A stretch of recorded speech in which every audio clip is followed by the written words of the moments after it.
దొంగను మించిన దొంగ. రాఘవపురం అనే గ్రామంలో నంద మరియు రమణ అనే ఇద్దరు దొంగలు ఉండేవారు. ఇద్దరూ ఒకరి గురించి ఒకరు విన్నారు, కాని ఎప్పుడూ కూడా ఎదురెదురుగా చూసుకోలేదు. ఒకరోజు నంద ఏదో పనిమీద వెళుతున్నాడు. ఎదురుగా అనుకోకుండా రమణ కలిశాడు. మాటల మధ్యలో వాళ్ళిద్దరూ రమణ మరియు నంద అని ఒకరికొకరు తెలిసింది. దాంతో ఇద్దరూ ఆశ్చర్యపోయారు. నందా, నీ గురించి నేను చాలా విన్నాను. నువ్వు నీ ప్రాంతంలో చాలా పేరుగల దొంగని తెలుసుకున్నాను. నేను కూడా నీ గురించి చాలా విన్నాను. ఇలా మనిద్దరం కలుసుకోవడం ఎంతో సంతోషంగా ఉంది. నువ్వు ఒకసారి మా ఇంటికి భోజనానికి రావాలి. చాలా సంతోషం, తప్పకుండా రేపొస్తా అని ఇద్దరూ సంతోషంగా మాట్లాడుకుని వెళ్ళిపోయారు. తర్వాత రోజు రమణ నందా ఇంటికి భోజనానికి వెళ్లాడు. నంద రమణకి అతిథి మర్యాదలు చేసి తనకు బంగారు పళ్ళెంలో భోజనం పెట్టాడు. ఈ పళ్ళెం చాలా బాగుంది, దీన్నెలాగైనా కొట్టేయాలి అని మనసులో అనుకున్నాడు.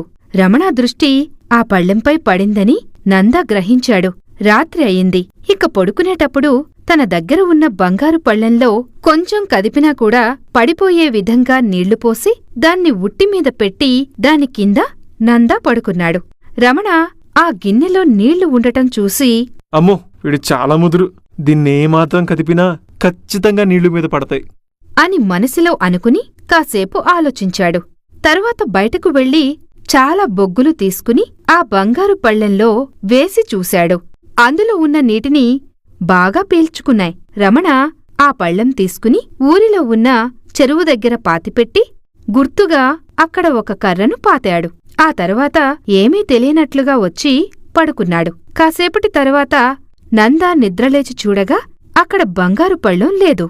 దాంతో ఇది ఖచ్చితంగా రమణ పనే. వాడు దీన్ని కొట్టేసి ఎక్కడో దాచిపెట్టాడు అని రమణ దగ్గరకు వెళ్లి చూశాడు. అప్పుడు రమణ మోకాలి వరకు తడిచి ఉండటం చూసి నందాకి ఒక ఉపాయం వచ్చి చెరువు దగ్గరకు వెళ్లాడు.